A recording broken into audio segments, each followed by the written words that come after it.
est-ce que je peux vous parler? Ce n'est pas parce que nous sommes chrétiens que nous ne devons pas utiliser l'intelligence. En soi, ce qui vous arrive, voici ce qui vous arrive. Vos pères sont les Africains les plus courageux du monde. Ce sont les premiers Africains qui ont arraché d'eux-mêmes leur liberté. On ne leur a pas donné, ils ont arraché. Et l'homme dont vous parlez dans votre histoire, Toussaint Louverture, a tenu tête face à Napoléon Bonaparte, qui était un grand empereur. Il a même vaincu dans une bataille. Et c'était un mauvais signe pour le monde. Et ça allait se répercuter sur toute l'Afrique. L'homme noir allait dire qu'il peut. C'est pourquoi la communauté étrangère s'est liguée contre vous. C'est ça la vérité. Vous voyez que des démons. Ah, parce qu'on est chrétien, on ne peut pas parler comme ça, hein, que je dise démon, hein, alors que mon intelligence me dit que non, il y a un complot contre vous. Il y a un complot contre vous pour que vous ne soyez pas des modèles pour les Congolais, pour les Béninois, pour tous les autres Africains qui puissent dire nous pouvons s'y tenir tête et poursuivre notre destinée. C'est pourquoi on vous combat, on vous assiège pour vous appauvrir afin qu'on dise si tu te libères, tu seras comme eux. C'est ça la vérité.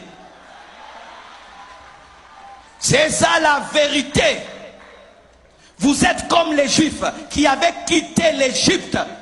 Et maintenant, Pharaon est en train de vous poursuivre pour vous ramener en Égypte. C'est ce qui vous arrive. On veut vous ramener économiquement et politiquement. Et maintenant, au lieu que vous puissiez vous unir, vous êtes en train de vous diviser. Et le peu que vous avez, vous êtes en train de le détruire. Lorsque j'ai suivi sur Internet, quand vous faites les marches, vous cassez les boutiques. Non! Si vous marchez, marchez seulement. Ne cassez pas, ne pillez pas. Vous êtes en train de détruire le peu que vous avez. Vous détruisez le peu que vous avez. Je ne peux pas vous dire de ne pas revendiquer. Le pasteur ne peut pas dire ça. Et je ne peux pas vous dire marcher, non. Mais c'est que je peux vous dire, n'insultez pas et ne cassez pas. N'insultez pas et ne cassez pas. Mais sachez aussi, vous pouvez changer 10 000 présidents. Mais si dans la tête vous ne changez pas, vous aurez les mêmes problèmes. Vous aurez les mêmes problèmes. Changer de président, ça ne fait rien. C'est vous qui devez changer. Vous avez déjà eu combien de présidents? Combien de coups d'État? Combien? Donnez-moi la main. Je ne suis ni pour les pouvoirs, ni pour l'opposition. Même dans mon pays, je parle comme ça. Je suis au milieu du village. Je parle au peuple et je parle aux dirigeants. Et je suis au milieu.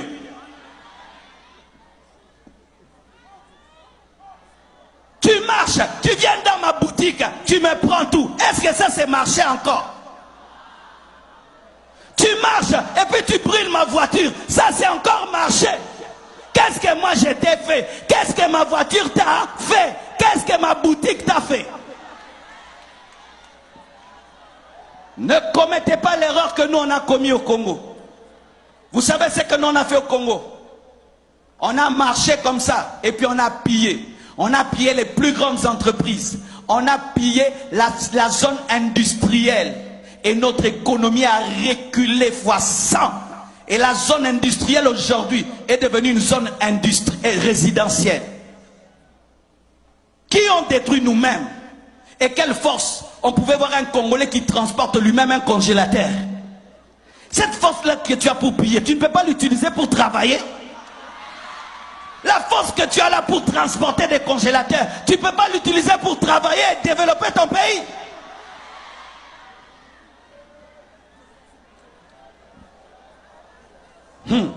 Écoutez ceci.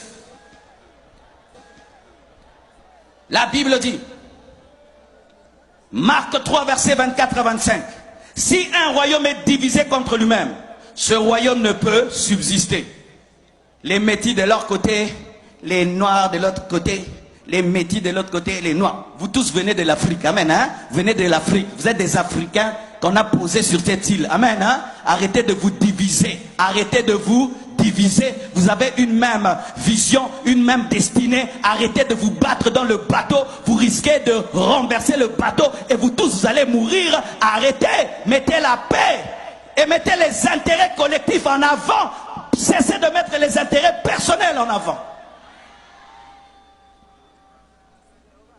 Un royaume qui est divisé contre lui-même ne peut subsister. Une nation divisée contre elle-même, cette maison plutôt, ne peut subsister.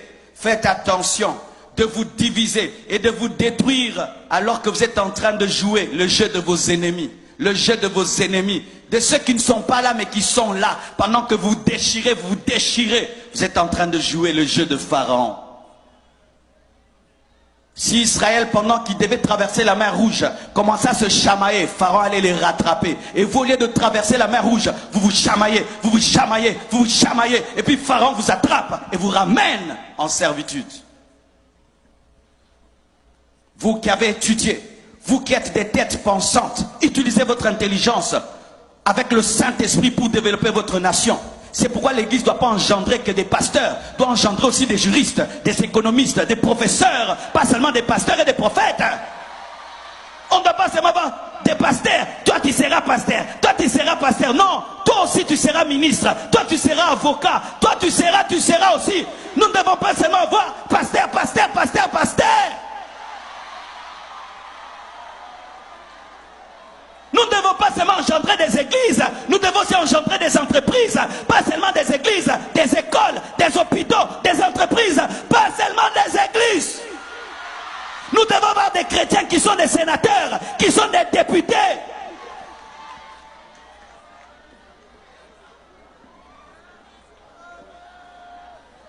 Samuel a engendré des prophètes et il a engendré des rois.